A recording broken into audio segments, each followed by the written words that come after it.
Hello, everyone. Welcome to this episode of the Mindful in Minutes podcast. I'm Kelly, and today we're going to be talking about what makes a good meditation teacher, good in quotes. So this one might stir some people up, and I'm okay with that. I'm absolutely okay with that. I have my own thoughts about what makes a quote good meditation teacher. But this is something that has been on my mind because once a month for my meditation teacher training and yoga nidra teacher training, like current enrollees and also alums, I do office hours for them, which is where I just kind of open up a Zoom room and people can come and ask questions. We kind of talk things out. We can brainstorm, discuss like anything that's coming up, whether it be in their practice or their teaching or business or anything like that. And we've been having such good conversations in office hours lately. And I had been thinking about, because I did open up enrollment for meditation teacher training, which I'll talk about in a moment briefly. Don't start like feverishly hitting that 15-second forward button and be like, she's just going to talk about meditation teacher training. I'm not. I'm going to talk about it briefly because it's open if you haven't heard about it, but that is not what this episode is about. But we've been having such rich conversations in office hours and just talking about not only like what makes a good meditation teacher, but I always find it so interesting, like what kind of questions people bring to these office hours, to people who are either studying to be a meditation teacher, who are out there and also doing it and teaching. And it's not necessarily about the things that I would think. It is a lot of like business questions or, things that people just want guidance on, like, I want to reach out to my local senior center and let them know that I teach meditation. Like, how do you recommend I reach out to them? Things like that. But it's also sometimes these deeper conversations about either best practices or how can I better help the people that I'm working with? How can I serve my community? And I just feel like we've been having really rich conversations, and I love having these office hours and being able to connect with people who are currently in training, but also alums. And then, people all come together and it's just kind of this nice collaborative brainstorming space. But anyways, so since I have been working on kind of opening up and gearing up for, letting people into meditation teacher training again, I've really been thinking and reflecting about what makes a quote like good meditation teacher. And I thought, why not ask them? Why not ask the alums and get their 2 cents? I know what I think makes a good meditation teacher, but I want to hear what other people think too. And so what I'm going to be talking about today is not only just my personal opinion about what I think makes a quote good meditation teacher, how maybe you could go. And if you're looking for like an in-person teacher, again, this is not just going to be me plugging, being like, well, why don't you find someone who's, yoga for you trained in the mindful in minutes method? That's not what this is. Because the first thing that I want to say is that I say this all the time. There is a student for every teacher and a teacher for every student, but not every student and every teacher are meant for one another. There are people who listen to Mindful in Minutes and they're like, absolutely not. I hate this. This is not what I want in meditation. And that's perfectly fine. And then there's equally wonderful, amazing, beautiful people who listen, and my personal style of teaching resonates. And it's all about finding that right teacher who maybe it's their voice or their cadence or like the style or their method of teaching that really resonates with you. That's what it's actually about. That's why I say a quote, good meditation teacher in quotes, because it's really about finding the right teacher for you.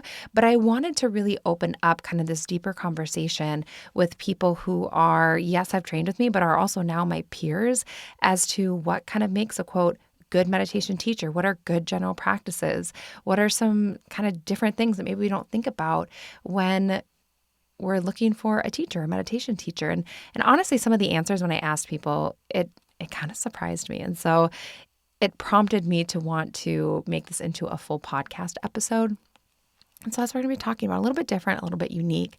I will also say that I made a little bit of a flub. I think you'll be happy about what I'm about to say.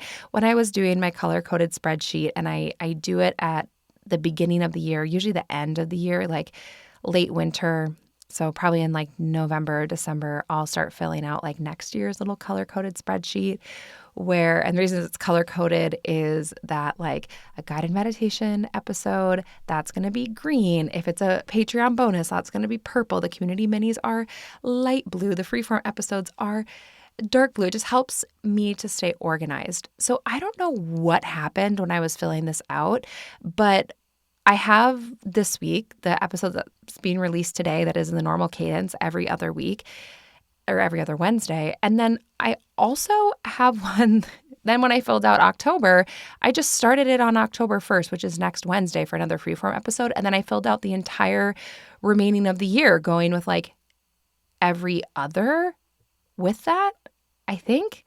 And so, yeah, I'm looking at this spreadsheet now.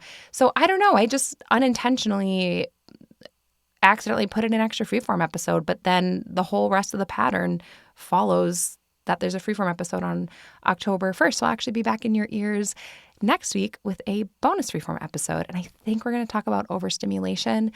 I'm trying to decide between that and another topic, but I think that's what we're going to talk about. But anyways, so it'll just be kind of an extra fun special thing. It's also the first of the month, so community mini. I'm not quite sure what I was thinking when I did that, but I'm happy to talk about this stuff all day long. So that is that. Next month is birthday month. 9 years of Mindful in Minutes. I'm going to come up with some fun things to do. But anyways, writing myself in. Today, we are going to talk about what makes a, quote, good meditation teacher. So this is the part where I share a couple lines about meditation teacher training. Before you fast forward, just give me a second, because I know that immediately a lot of you listening, you'll be like, I don't want to be a meditation teacher. I'm so not worried about that. That is amazing, and absolutely you can fast forward if you want. Here are the important things before you fast forward that you need to know, and then I'll talk like a little bit more. You can fast forward like 2 minutes tops. Enrollment is open until October 3rd, but if you sign up before September 29th, you're going to save $100. That's 20% on the training. So it's a $479 training, because is there anything worse? This is going to be like this isn't an ADHD tangent, but like, is there anything worse when someone's like telling you about something, or like, I'll take these workshops and things, and that they're going to talk about like their course or their book or something, whatever. And then they just like never tell you how much it is. And then they wait till the end and you're like, it's how much? So anyways, it's a $479 training. It's a 40-hour training. But because I love you guys, $100 off. You're going to use code SAVE100, all caps. I'm going to put this information in the show notes. So if you pay in full, it's going to be $397. And I don't think I've ever actually done this big of a discount, but I don't know. I'm the boss, so I decided to do it. There's also a payment plan available where I think you can do 4 installments of like $120, something like that. So the discount is for pay in full option. And then if you are a yoga teacher, on this Thursday, September 25th at 9 a.m., I'm offering a free workshop called What Your Yoga Teacher Training Didn't Tell You About Meditation. And I'm going to talk about basically the differences between a yoga teacher training and meditation teacher training, why yoga teacher trainings don't set you up to really know how to teach meditation. And I'll give you a lot of great tools that you can take with you from that. So to sign up for that, link will be in the show notes. If you're listening in the future, this September 29th deadline for the discount, it is firm. It will not be extended. If you're listening after that, you're going to have to wait till next time. You can still sign up. Enrollment closes on October 3rd. Just the coupon code SAVE100 is expiring the 29th. So that's what you need to know. Those are the important things. And then a little bit about meditation teacher training, and then I'm done talking about it. So most meditation teacher trainings focus on one single style. So maybe it's a loving kindness teacher training. Maybe it's like a 100-hour of Vipassana training. And there's nothing wrong with that at all. That's just not what my teacher training is. So if you want to go really deep into one particular style, do not consider my training, because that's not what it is. That's just not what I do, and that's not really what my method is. I personally don't subscribe to one meditation style, because I think different people need different things. I really don't think there's this one-size-fits-all approach to meditation. Instead, in my meditation teacher training, it gives you the foundation of how meditation works on the physical, mental, emotional level, of that science that we talk about like here on the podcast. And then we study 8 of the major styles along with advanced breath and focus techniques. So that's its own module, is kind of those advanced techniques for when you're working with more advanced students. Otherwise, you're really learning the foundation meditation of 8 different styles. I'm not going to maybe I will rip them all off, but it's basically breath meditation, present moment meditation, TWIM and loving kindness meditation, guided meditations, walking meditation, present moment meditation. Did I say that one? We talk about like chakra meditation. I don't know. I can't remember them all off the top of my head. But we learn all those different styles, how they fit different students, how you can pull different elements from them. And then you can basically choose different practices and techniques out of those different styles, weave them together to create meditations that really support real life outcomes, like calming the nervous system, reducing stress, improving sleep. If you're going through a breakup, things like that. It's not about really like memorizing scripts or being tied to one lineage. It's about becoming like a true teacher, learning how to pace, guide, hold space, building the tools to integrate meditation into your current work. Or we do talk a lot about like the business side of it, like the actual work of teaching meditation. This is not just like an advanced study. You will learn a ton about meditation, but there's also a lot about like, how do I become a true teacher? How do I share this with others? Like the nitty gritty of like, even like email templates that you can fill to, send to places that you want to teach, things like that. How do you do a meditation workshop? All those types of things. It's really about learning how to confidently teach your own way and with the depth and variety to back it up and become the meditation teacher that you were meant to be and not just become like a carbon copy of me. So that's just like a little bit about it. I'll put all the information in the show notes. I will do my best to remember. I'll put the link if you want to learn more. I have on my website, there's like way more information than what I just said about it. If you're intrigued, you want to learn more, you can click there, save $100 off in the pay in full before September 29th. And I have that free workshop for yoga teachers.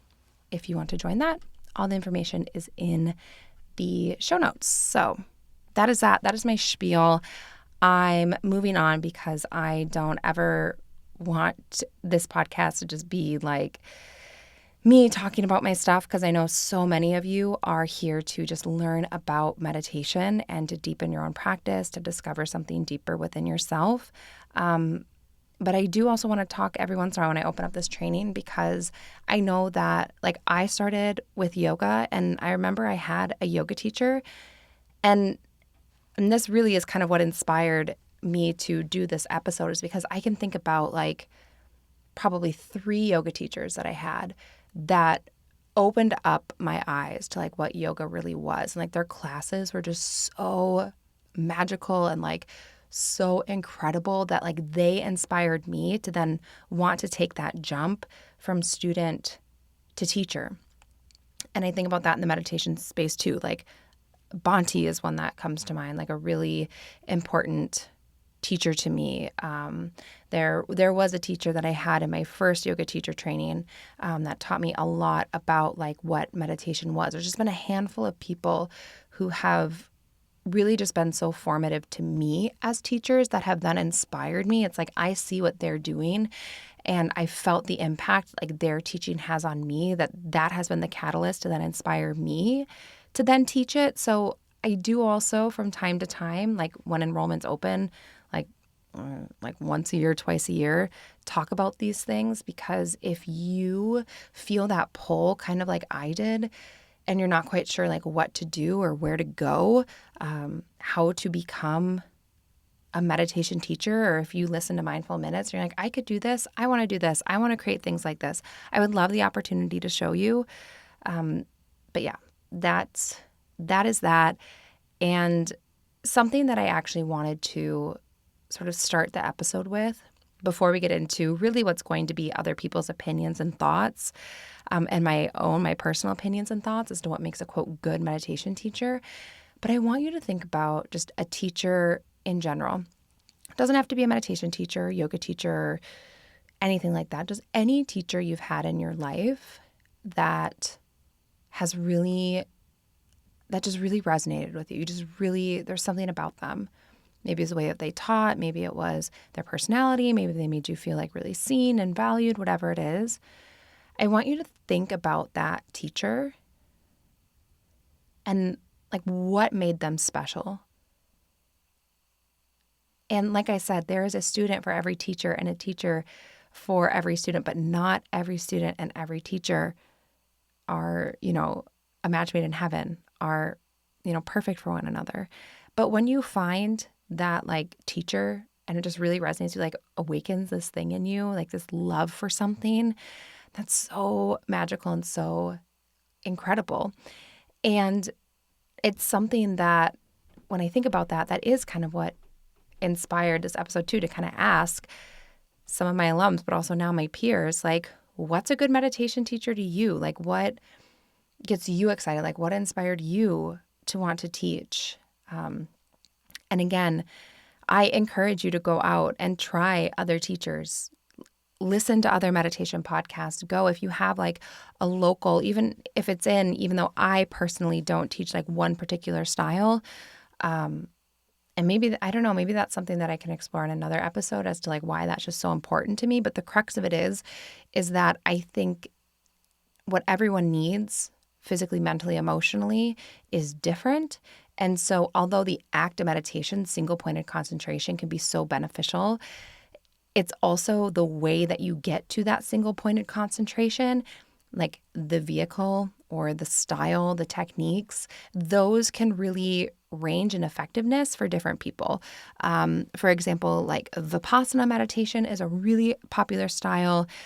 It's one that just didn't resonate with me as much. I felt like I couldn't really get into it as much versus like when I did TWIM, like loving kindness meditation, working on like an emotional level like that really worked for me personally and where I was at that stage in my life. And that's a piece of it too. We are changing, we are evolving.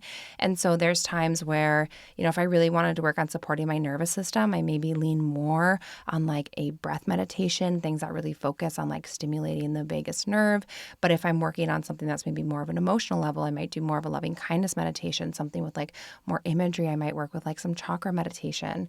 When I was working on kind of healing the relationship that I had to my body, I found walking meditation to be really empowering because it challenged me to see my body in a different way and not just like to always have to be moving and like a vehicle to just like get things done. It's just different styles have really served me at different times, even in my own life. And so I think it's really about finding like your personal formula. This is how I feel about even like nutrition and things too. And I'm not a nutritionist, so do not take what I'm saying as like the end all be all. But I feel like everyone's like genetic makeup is a little bit different. Like what makes you feel good is a little bit different, even like how you eat or what agrees with your body. And it's just about finding like what works for you. Or I think about this even when I work. People always ask like, I think I know that people perceive me to be more productive than I actually am just because I do juggle like a few things. But people usually ask like, how do you get all of that done? But it's really about like, for me, productivity is about figuring out how you work best and then just leaning into that. Like, I am not the kind of person who says, okay, I'm going to, like last spring when I did yoga nidra teacher training, I would not be like, okay, since I'm going to launch this in May, I'll start working on it in February and I'll do a little bit every month until it's ready to go in May. No, I literally was like, okay, it's May 1st, and I think I'm going to launch this thing on like May 20th. So I'm going to send out the email saying this is opening on May 20th, and then I need the pressure to get it done.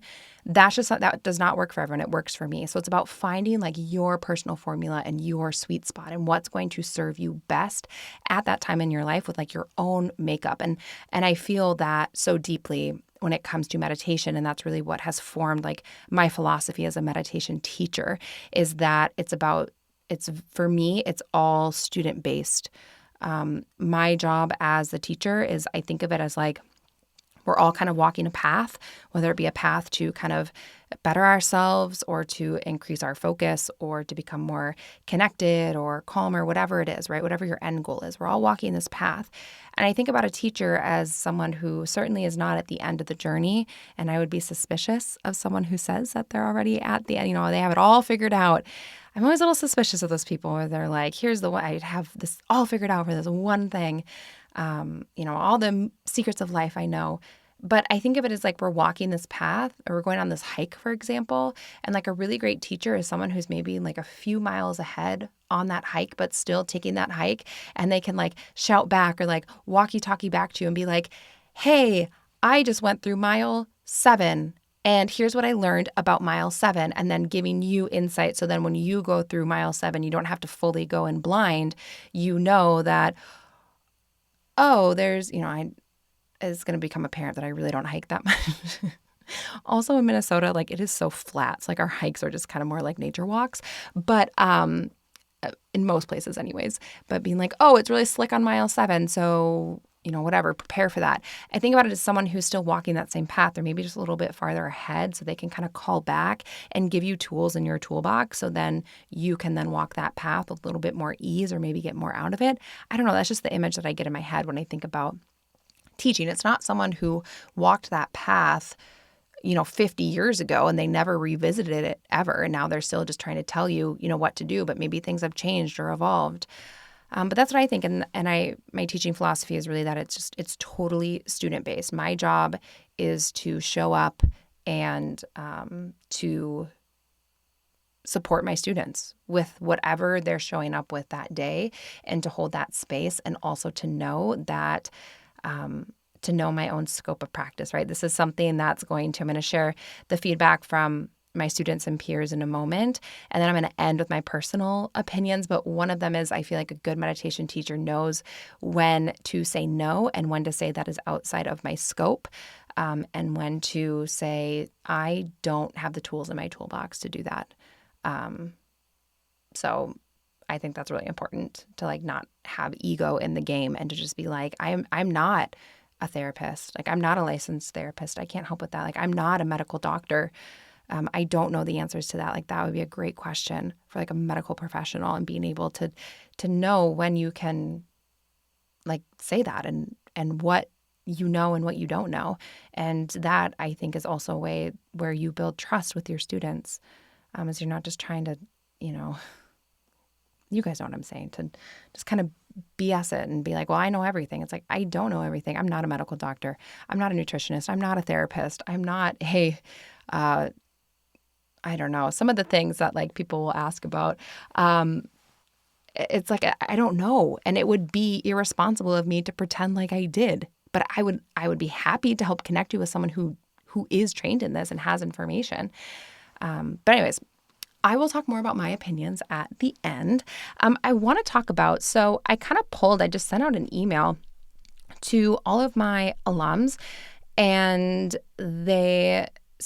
they either took meditation teacher training or the Mastering Guided Meditations mini course. So they have training in meditation, whether it be like the full meditation practice or they've done the guided meditations kind of mini course with me. And so I ended up asking 290 people. And all I did was I just sent out a really casual email and I said, hey guys, I have a question. I'm working on a podcast episode and I would love your opinions. And all I said is, what do you think makes a good meditation teacher? And that's it. And I'll share what they said, but what I think was most interesting was what they didn't say. No one said a good meditation teacher is someone who has a flawless practice or has to be a yoga teacher or has been meditating for years or has taken a silent retreat or has this like kind of flawless know-it-all thing. That's no one mentioned that. And I thought that was so great. And yeah, but this is what they mentioned. So I got a lot of really great responses. I'm so grateful for everyone. I know that a lot of you listen. I pulled out the themes from all of the responses, like what the main themes were that people were coming back to time and time again as to what makes a, quote, good meditation teacher. And then I also pulled out some of the quotes, some of the responses that people sent that I felt like really went with that topic. So the biggest thing that people said was authenticity. So a, quote, good meditation teacher is someone who teaches in their own voice and style. They don't do things like forcing spiritual language if it doesn't feel true to them. And they really embody the practice rather than just reciting words. And I could not agree with this one more. I do think this is like the biggest piece. When I think about those teachers, any teacher, I had this one teacher that I want to say it was like 3rd grade. Miss Shooty was her name. And like she was just so great. And she was like so authentic and kind. And like she really, especially after having just a tough time in school, like period, I felt like she really, like she wasn't going to let me be left behind. But she did it with like such kindness too. But when I think about these teachers that I've had, they really were like, they taught in a way that was authentic to them. And like, you can feel that when someone is sharing something from their heart, when they have their own voice and style, they're not like forcing anything. I think that that's really like essential. I think that makes for the best teachers, period, because they love what they do.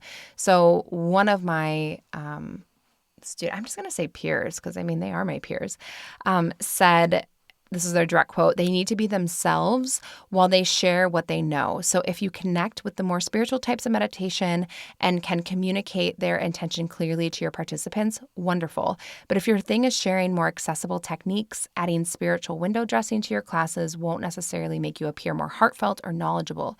People are trusting you to hold space for them. So let them see who you are and hold that space responsibly. And I just thought that was so great. And I loved that insight about it is about just being who you are and that people are trusting to hold their space. And then at the end, it's like, let them see who you are. I thought that was so great and so beautiful. And so I had to put that one in there. The next biggest theme was having a student-centered approach. So focusing on the student's experience and not the teacher's ego, respecting boundaries and vulnerability, and creating a space for students' own journey rather than over-directing. This one, I mean, absolutely. I think that as a teacher, it is your job to show up and serve your students. Like, you are there to serve your students. You're not there to say, let me tell you about this awesome thing that I know and this great thing that I can do, and I'll give you some tools, and maybe one day you'll be able to get on my level. That feels so icky to me, and I do not like that personally. I think it's all about serving the students and supporting them, thinking about their experience. Like, one workshop in the training is all about how you create a meditation experience. And I talk about how when you are teaching in person, for example, but this could be even virtually too, I want you to think about every single aspect of your student's experience. So if they were to walk into the door, let's say you're teaching in a yoga studio, for example, they're to walk into the door. I tell my students to do this. I do this too before events and things. Walk in, look around like you've never been in there before, use all of your senses. What do you see? Do you see clutter? Do you see, I don't know, trip hazards? Do you see that the lights are too bright? Like, what do you see as if you didn't walk in there at all? And then, like, what do you smell? What do you feel when you walk in? And thinking about this full sensory experience before you even taught anything, a full sensory experience for your students, and how you can create that safe space for them immediately, or that calming space for them, whatever your goal is, thinking about from the minute they walk in. And for me, something that's really important to me whenever I can is like meeting people at the door, like welcoming them, or having someone there to greet them, to be like, hey, welcome. If they've never been there before, be like, here's the bathrooms, like, the studio is this way, or whatever it is, and making people feel so welcomed when they walk in. And that's just something that I think is really important in having that student-centered approach, is thinking about creating this experience for your students. And like, they absolutely deserve that. They deserve for you to go above and beyond for them. Like, that's like the bare minimum, I think, of what they should do, is just, yeah. And respecting boundaries and vulnerability. I think that's really important too, playing this delicate dance of like, when you're working with someone in meditation, you have a meditation teacher. Sometimes people are open and they want to talk about things they want to share, and sometimes they don't. Both are absolutely fine. It's not your job to necessarily push anyone or to do anything that makes them feel uncomfortable. It's about respecting people's boundaries and their vulnerability, and holding that space. And I also think that, I'll talk about this at the end, but I think a good teacher also holds their own personal boundaries too, with their students. I think that's really important. And I think sometimes in like the wellness space, that line gets a little bit blurred at times, where maybe they're not holding some of the professional boundaries that they should with their students. Just my personal opinion. And then just creating a space for students' own journey rather than over-directing, which kind of leads into then another big theme, which is about silence, which I want to talk about in a moment. But I love this one like response that I got from one of my peers. So they said, I appreciate someone who doesn't focus on themselves, but on their students. In the world of yoga, I've encountered teachers whose egos are so big that there's no room for anything else. My transformative classes, look what I can do, etc. I also don't like it when someone acts as a therapist or goes too deep without respecting boundaries or considering the vulnerability of their students. I appreciate it when someone is aware of their tone of voice and cadence as well. And this is one that I think it's so true. And I've seen this in the meditation space as well, where it's like I show up thinking I'm going to learn from a teacher, but then I am actually just there to like, I don't know, like see someone else's like performance or someone who just kind of wants to be like this big bad spiritual guru. And to me, that is not a good fit for me. That style of teaching, I want someone to like teach me something, to meet me where I'm at and to teach me something. And I think a lot of this, actually, I'm kind of self-analyzing, but I think a lot of this does just, boil down to my neurodivergence and like my learning disabilities and things, and how struggling to learn and to feel like I'm being left behind by a lot of teachers or like not being seen or supported, it really has shaped the way that I teach and how I kind of strive to do it differently than what I experienced a lot. But yeah, I just love that piece. And then the use of silence. This is the one that surprised me the most.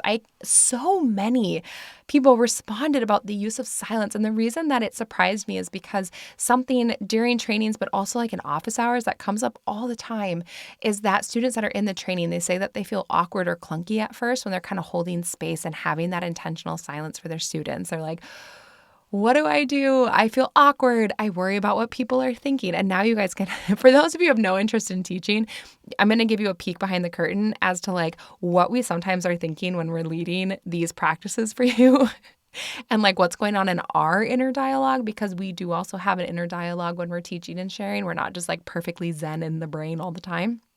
But a lot of times, especially for newer teachers, they're thinking about like, oh, they've been sitting in silence for a long time. Are they into it? Are they not into it? Is the silence too long? Is it not long enough? Are they bored? Are they waiting for me to say something? Should I not say anything? And like kind of overthinking the length of that intentional silence, because every meditation practice, even the guided meditations that you listen to on Mindful Minutes, there is intentional silence there. It's space for you to go deeper. And if you think about it as like storytelling in a way with like guided meditations, like leading you to a deeper part of yourself. And then even if it's for 20, 30 seconds, for example, then having that intentional space without the teacher's voice, without guidance, to then do some of that deeper work. It's like you just led your student to this place and now let them have some time there. And depending on what style of meditation you're teaching, how much time you have, what techniques you're using, how long your students have been meditating, for example, you'll kind of adjust the amounts of silence that you have. But I was so interested to see that a lot of my peers said that, or alums or people still in this training said that a good meditation teacher has intentional use of silence. So knowing when to step back and let silence support the practice without guidance, and to balance guidance with space for the student's inner listening and inner wisdom. And I was just like, it's so true. I was surprised to see it because I know it's something that a lot of new teachers struggle with, but I was like, it is so true. The point of meditation, single-pointed concentration, even though you're going to get distracted, it's about dialing in and having that intentional silence and some of that time to kind of play, if you will, within. Like if you are doing a good job of leading a meditation practice or teaching a technique, you then have to give them time to then do that on their own, even if it's 20 seconds, 30 seconds, which not even for beginners, that's a long time to try to stay with a single point of concentration. That's a good amount of time, and it's important that you have that. Quick interruption in the episode to tell you about Live It Up. So mornings are hectic enough. I don't have to tell you that without trying to squeeze in a complicated wellness routine, which is why I've started reaching for one small thing that actually makes a difference. And there's something really grounding about having just one small little ritual that you can count on, especially one that helps you feel better and move better and think a little bit more clearly. So I have been using Live It Up greens powder, and I feel like it's just just this nice little like special thing that I do for myself. Even if I, don't get a ton of greens in my diet, I'm like, but I have this. And building healthy habits, it really doesn't have to be complicated. Sometimes the simplest ones are the ones that really stick. And don't just take my word for it, but I do love it. But in a recent survey, 95% of regular users said it helped their digestion, and more than 96% said super greens helped them increase their veggie intake, and 93% of users said they noticed better mental performance after adding it to their routine. And right now, Live It Up is offering you 15% off your first order, including subscriptions with code MINDFUL. Plus, shipping's always free. So head to letsliveitup.com/mindful and use code MINDFUL for 15% off your first Super Greens order. These statements have not been evaluated by the FDA. This product is not intended to diagnose, treat, cure, or prevent any diseases. So what one of my peers said is, I used to think giving more guidance made me a better or more correct meditation teacher. But as I've developed my teaching and personal practice, I recognize how important it is to create the space for your students to savor those blissful moments and truly listen to themselves. Oh, the magic, the poetry that was coming. I was just like, oh my gosh, these are incredible. It's so true. But like, that is it. Like, savor those blissful moments.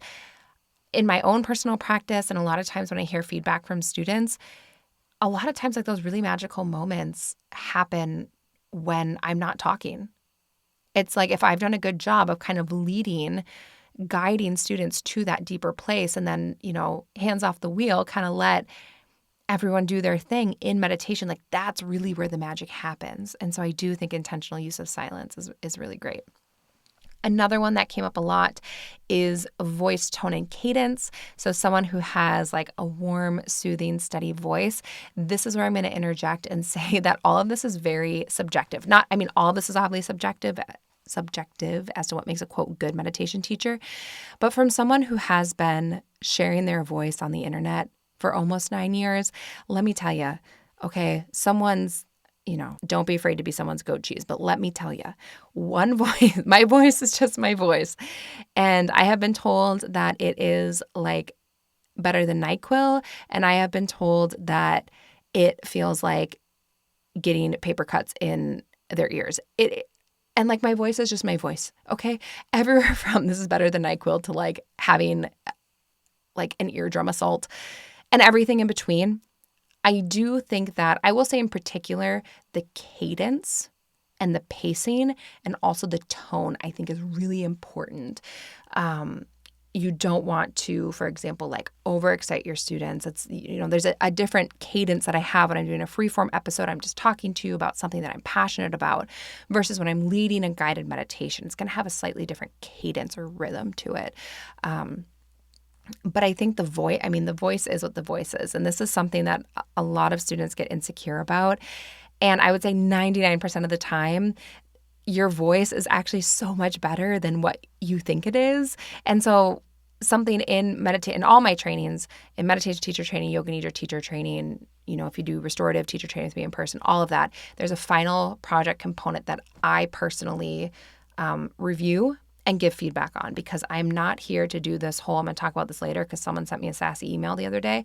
I am not here in the business to do this whole like pay me $97 and I'll just like send you a certificate without knowing if you actually learned anything or you're ready to teach or anything like that. That is not my style.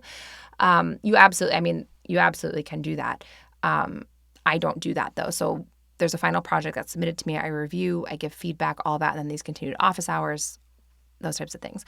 And people are always saying, especially with their final projects, they're really worried about like their voice. Maybe they don't have like a relaxing enough voice, or the cadence isn't right. And 99% of the time, it's so much better than people think. But I do think that's an important piece. It sets, truly like the tone for the practice. But yeah, so one of my peers said, for me, a really good meditation teacher starts with the quality of their voice, how warm, steady, and calming it feels. The way inflection is used matters. Adding just the right emphasis without breaking the flow. Cadence is huge too. Finding a natural rhythm that helps people settle in while staying engaged. And knowing when to speak and when to let silence do the work can turn a simple session into something truly powerful. Sometimes I guide classes in a studio where outside sounds drift in, cars passing by or doors closing, so I adjust to the moment, maybe weaving those sounds into the practice or shifting my timing. So that one kind of spoke to both the silence and the tone and cadence, but I do think that's important too. I might disagree with some of my peers here and say that's like the most important piece, but I will say, I believe me, you guys, I do know that people are very sensitive to the voices that they're hearing, especially in something like a podcast or a guided recording and things like that. But I really do. I mean, your voice is your voice. I think having a good cadence, having kind of that calming tone, but also it goes back to that authenticity piece. Like it would sound crazy if I like tried to, I don't know, put on, so I'm trying to think of like who I saw lately doing like Audible originals. Because, all right, like if I came on and tried to do like, I think I just saw like Denzel Washington doing one, right? If I tried to embody like Denzel Washington reading sleep stories on Audible, like that just wouldn't be right. That's just not right. And so it's just something where it's like your voice is your voice, but I think absolutely like cadence and tone and things like that are important, but I don't think it's the most important thing. I think it's kind of more of like finding the right voice for you. Like I personally love like when Sam Williams, who is coming back next month, I have her on the schedule. We're recording later this week, actually. I'm excited. Like when Sam and her like beautiful, she lives in Wales now, but she's from Belfast, right? So she has this like smooth kind of like Irish, warm, like motherly, like what, like if you sound like, this is just my personal favorite. Like if you have like a soft British voice or Irish or something like that, and you just sound like a mom who's going to tuck me into bed. That's what I love for a guided meditation. That is not what other people love. It's really just about finding like what you personally love for that. Okay, moving on. But like when Sam like talks to me and does like guided meditations, did I tell you guys this? This is like my one rant. This is turned into a Sam Williams like appreciation podcast. But did I tell you guys that when I told her, because she was my prenatal yoga teacher, because she does a lot of prenatal work. So when I was pregnant with Pork Chop, and it was COVID, obviously, and so I was taking classes because she was doing all her classes virtually anyways because it was COVID. She taught evening classes. She's on Cardiff time. And anyways, I was like 6 hours ahead, so it ended up being kind of like my lunchtime. And when she found out, and she gives the same amount of care to like all of her students, like talk about being like student first, like she embodies that so much. But when I told her, I was like, oh, labor's starting. She just like whipped up this guided meditation for me and sent it to me so that I can listen to it in the hospital. And I did.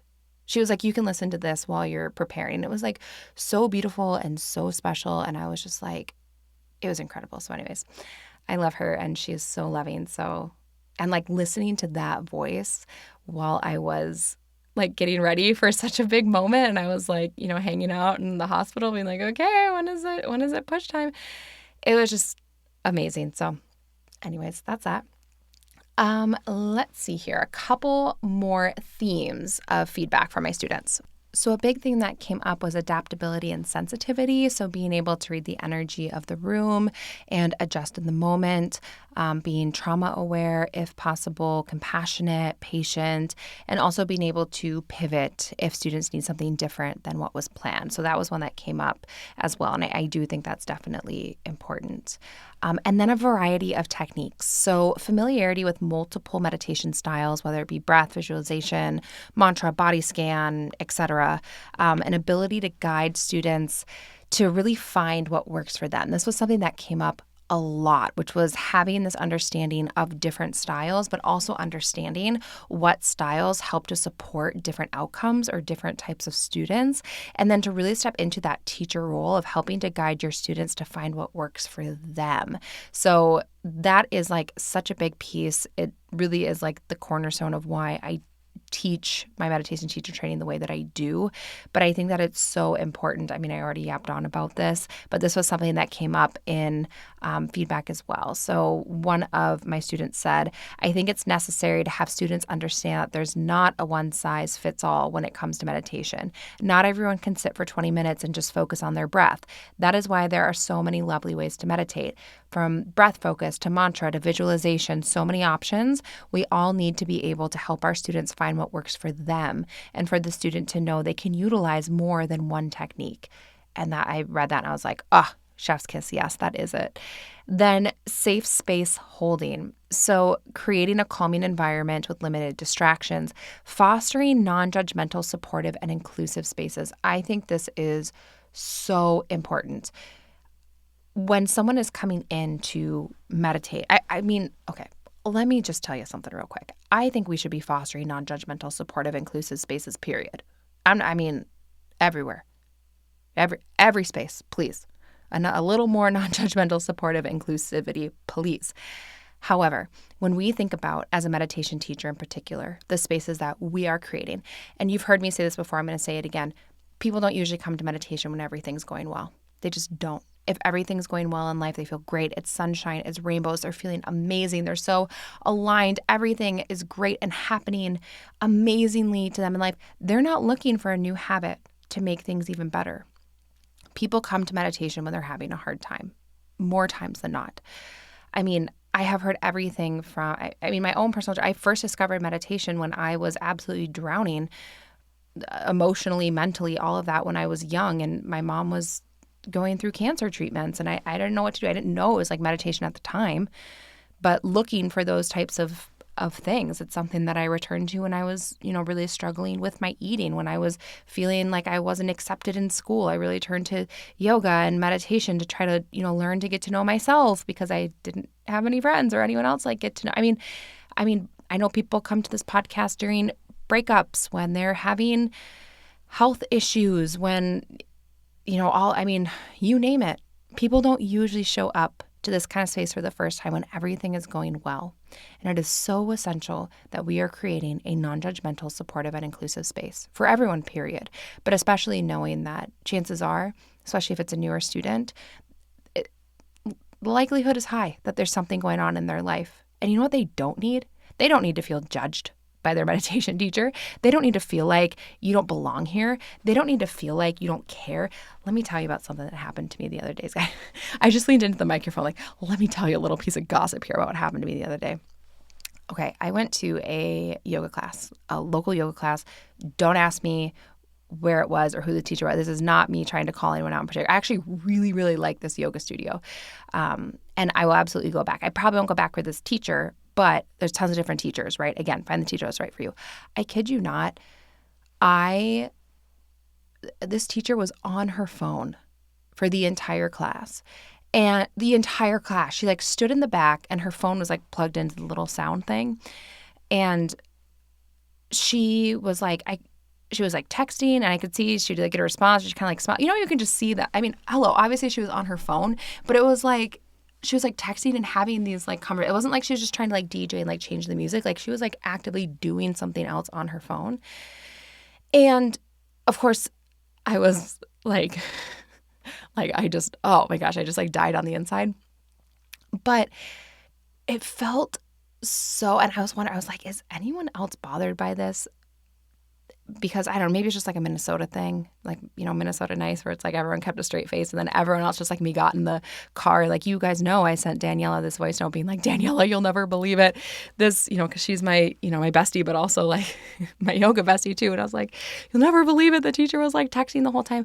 Also, I want to say it was a 75-minute class, and she took 90 minutes. And I do think this is a little bit of a diversion, but I do think it's important if you're a yoga teacher or a meditation teacher, if someone's coming to you for a group class, start on time, end on time, because it ended up throwing off the whole day, because I had arranged for childcare, and then my mom was over and she was with the kid. I had to arrange full childcare to be able to make it to this class. And I felt so not only then was I in this total just fluster, because I knew my mom had to get to go help Grandpa Kenny, it was a whole thing, right? And she was doing me the solid to be over with the kids for what was supposed to be 90 minutes, right? Maybe 2 hours absolutely tops with drive time and stuff. And then I was supposed to be this like 75-minute class. And I feel like if you can't fit what you need to do in 75, like, I don't know. Anyway, so then it just like threw everything off. And when I came in, and it just felt like, why should we want to be here if you don't even want to be here? And something that's just so important to me, like something I feel so deeply in my soul, like in my bones, even when I like fire up to record this podcast in this little closet like I'm doing right now, is like this bone deep gratitude for the fact that like not only do I get to do this, but like I get to share this with people today. And like that is so special to me. And like people could be anywhere, even you, dear listener, right now. You could be listening to any podcast that you wanted to listen to. You're here spending your time listening to what I have to say. And like that, I have no other words other than like bone deep gratitude for that. And so I think the thing that was really just so off-putting to me was like, you have this full class of people who are here to have this experience, to learn from you. Like you have such an opportunity here to share something that you love. And you like can't even be bothered to put the phone away for what was supposed to be 75 minutes, ended up being like 90 minutes. And oh my gosh, it wilted me from the inside. And I think that when we talk about like creating these non-judgmental, supportive, inclusive spaces, I'm shocked that I would have to say like, you know, a good meditation teacher would not be on their phone, but also would like want to be there and would want their students to feel that gratitude and that acceptance and that care and that kind of safe container. And I think this is so essential, especially when this is not, you guys know, Mindful in Minutes is not a political podcast at all. That's not where I'm going with this. But I would say especially at a time when it feels like tensions are high and that we are getting less connected to one another, maybe less caring with one another, at least here in the U.S. I can't speak for anywhere else. It's just the feeling that I'm feeling here. The meditation studio, someone coming to, work on whatever it is that they're working on and to have their practice, don't perpetuate that. And I think it is so important to create these non-judgmental, supportive, and inclusive spaces. And that's really important for a meditation teacher, but I think for any teacher too. And that it's important that we are not just talking the talk, but also like walking the walk. So anyways, that one I think like holding safe space I think is so essential. And you are, if you can't let go and relax in a way, like you really can't get deep into the practice anyways. So you're not going to get as much out of it. Because I also was distracted the whole time because I was like, what are you doing on your phone? But yeah, so anyways, that was my little piece of gossip that kind of parlayed into like a teaching moment, I guess. So then also offering gentle explanations of what students may experience. I thought this came up a few times. I think that's important too, of letting people know like what they may experience mentally, emotionally, physically when they're practicing meditation. I think being open to like answer questions and things like that too. Not being afraid to say, I don't know, or I don't know, but I'll look that up for you. And then 2 more themes. Guided imagery and tools. This one came up. So having the skill of being able to create like detailed, inviting imagery, and then providing clear anchors in meditation. So breath, body scan, visualization to really help focus wandering minds. And then someone who's comfortable kind of putting themselves out there or doing storytelling was another one that came up. And then the last theme from these responses that I got was all around like humility and ongoing growth. So staying open, curious, and grounded. A good meditation teacher is always looking to learn so they can better themselves and then better serve their students. And then to continue learning and practicing as a student yourself. So always remembering that you are the perpetual student. And again, you might be on that hike maybe a few miles ahead, but you are also still hiking and learning as well. So then what one of my peers shared is a good meditation teacher is someone who really understands where meditation comes from and doesn't just rely on book knowledge or a quick certificate. And this is where I want to talk about the quick certificate thing, because I did get an email the other day. I don't even know if I talked about this on the podcast, but once a year or so I do scholarships for teacher trainings. I had to get financial assistance from my mom to do my first yoga teacher training. Had she not helped me pay for the tuition, I never have been able to do it. None of this would have happened if I wouldn't have gotten that financial assistance for her. So it's really important to me that at least once a year, I offer that up to those who need it. And someone responded to the email that I sent out kind of explaining like the scholarship process and how it works or whatever. And actually, let me see if I can find this email. It was quite spicy. Okay, I just searched everywhere and I could not find it. It was spicy. I know I saved it somewhere because I actually intend to, for my alums to actually do a workshop on like pricing your products with confidence, because a lot of people are, I know they're afraid to get sassy emails like this. And this one didn't really bother me, but the crux of it, the TLDR of this email that I got was I had sent a message about these scholarships and how I had, a handful of $300 scholarships that people could use for either training. So if that were for yoga nidra teacher training, which is like $350, it would have made the training like $50. And then for meditation teacher training, it would have made it like $170 or something. So someone responded like immediately and basically said that they felt like this was a scam and that they did quick research, and especially they were really upset about the yoga nidra teacher training, it being like $300. I think it's $347, I believe is what it's currently priced at. And they were really upset by that because, they did some research and they saw that they could go and get like a certificate for under $100. It could be certified in teaching yoga nidra. And that they felt like what I was doing was like so fraudulent and I was, upcharging and all this. I was just ridiculous pricing. And I don't even blink. I have no issues with what I have priced that training at. Let me tell you that right now. I do not, because of all that you learn, everything that's in there. I mean, continued office hours, all of that. Usually the feedback that I get from people is, this is not me just tooting my own horn, is them being like, you should be charging more for this. But I feel really good and confident and very secure in what I have priced my trainings at. And this email was really spicy. The only thing that bothered me of this whole email, it had nothing to do with like me, for example, is like they ended the email being like, I won't be applying because I don't need assistance. Like basically they just had to tell me like, I don't know, they just wanted me to know that like they had enough money that if they wanted to take any training they wanted to, they could just pay full price. I'm like, okay, well, great. Then obviously, okay, then like don't apply for the scholarship. Then this isn't for you, person. This is for people who, like me, have needed financial assistance to make something like this happen for them. But anyways, that was the only part that bothered me because I was like, okay, person. I'm sure they're not listening to this podcast because they think I'm a scam artist, but that was the only thing that bothered me. And I was like, well, don't make it seem like someone who needs financial assistance that's like beneath you. Again, it's like creating that like open, non-judgmental space. That part left kind of a bad taste in my mouth. But otherwise, I do want to talk about, because it came up a few times too, is that a good meditation teacher is someone who has been like trained in it, like really trained in it, understand, what's happening, the why, all of that, and doesn't just get like a quick certificate, because I do know that you can do that. I know that I could, that any one of you could go out and probably find a cheaper training, or just go and like get a piece of paper. But I don't know. That's just, what are you really learning with that? And that to me is like, I think that's kind of the scam. It's like, I don't want to pay $97 for a piece of paper that says I did something that like I actually didn't. But when one of my peers kind of sent that in and was saying that it's not just about getting this like quick certificate, I was like, that's so true. Like it's not about like getting through it as fast as possible and just like getting this piece of paper, right? It's really about like diving in and learning. So anyways, that was a sassy email that I got. And, as you guys know, I have office hours. I review the final projects. I make sure that, people have done the coursework, like understand how to do it. Anyways, there's a whole thing on like the final project.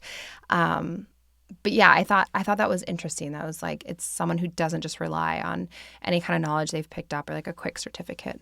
I thought that was an interesting point. And then I had to go on my tangent about the person who, was like upset at me for offering financial assistance because like she would never need it. And I was just like, well, okay, then don't apply for it. That is one less application that I have to read. And there are people who do need it. So okay, have I told you guys, STT, straight to trash? I feel like I'm being kind of casual this episode. Full disclosure, it's pretty late at night. And I don't know, maybe I feel a little loosey-goosey, but I have this acronym in my head, STT, straight to trash.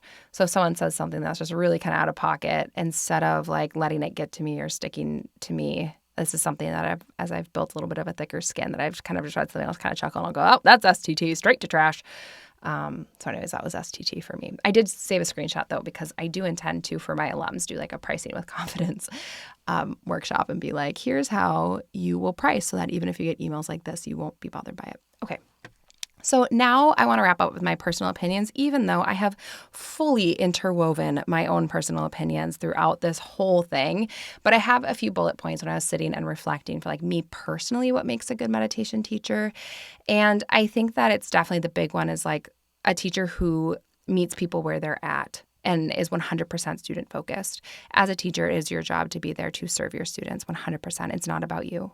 It is about utilizing the tools you have in your toolbox, passing them on to others, and showing them how to use them in a way that's going to be really supportive and helpful to them. I think it's someone who understands the why and the science behind what they're doing. They're not just doing it because someone said they should do it. And I love that when my students come to office hours and they either like question something or want to know more about it, or they'll bring a new study and they'll be like, hey, what do you think about this? What do you think about that? Like someone who understands the why, but is also looking for more answers. And they're not just, oh, well, someone said like this happens because of this, but like really diving into it. I think that makes for an excellent teacher when someone is doing that. And then having a passion for helping people feel better. I really do think that some of the best, specifically meditation teachers, they really just have a passion. They just want people to like feel better. I don't know. I just think that's like a quality that I've seen in some of my personal favorite meditation teachers. And then understanding the scope of the practice. So I will be the first one to say, I don't know, or I don't think I can help with that, or I'm not certified in that, or I'm not a licensed mental health professional, et cetera, et cetera, et cetera. I think it's really important, and this helps to build trust and safety all around, to know what you are equipped and qualified to do and what you are not. And I absolutely have turned people down to work one-to-one, where when they described what they wanted to work with me, that wasn't something that I could do. They needed like more professional, like mental health support, or like medical support and things like that. And that's where I'll be like, I am just a meditation teacher. Or like in yoga, I am a yoga teacher. I am happy to help give you modifications to help support your body, but I can't tell you specifically like, how the spine fusion surgery that you're going to get is going to work, for example. So I think it's really important to understand that a good meditation teacher and a good teacher understands like what they know and what they don't know, what they're qualified to share and teach and what they're not, and being able to distinguish between those two things and to not have any ego in it. I will absolutely refer people out. Like, for example, prenatal yoga, because I've already talked about Sam and how much I love her. I am technically certified in doing prenatal yoga, and like I can do some of it. But if someone came to me and they wanted like real prenatal yoga support, I'd be like, I could do this for you, but I think Sam's going to do it better for you. And like, I will refer people out and like recommend other people, absolutely, if I think they're doing a better job or they're more well equipped for it. And so I think a good teacher does that and doesn't kind of put their ego into it and just be like, yeah, I can do that, even if they can't or don't know how. And then puts their own flair on things. So weaving meditation into what they love, and maybe goes out into the community and isn't afraid to do things a little bit differently. I think some of the best teachers, like I think about Bonte, I think about some of the other teachers that I've had on my path, and they really kind of developed their own unique style and they did things a little bit differently. And I love a teacher that does that. That's just my personal preference. I love that. If they're kind of just doing things a little bit differently, or they're kind of asking like, well, why not? Why can't we do like TWIM meditation, for example, is an offshoot of loving kindness meditation, but just done a little bit differently. Being like, well, why do we always have to do it this exact way? I think that's really great. And then the last thing that I have is a good meditation teacher also holds personal boundaries for themselves too.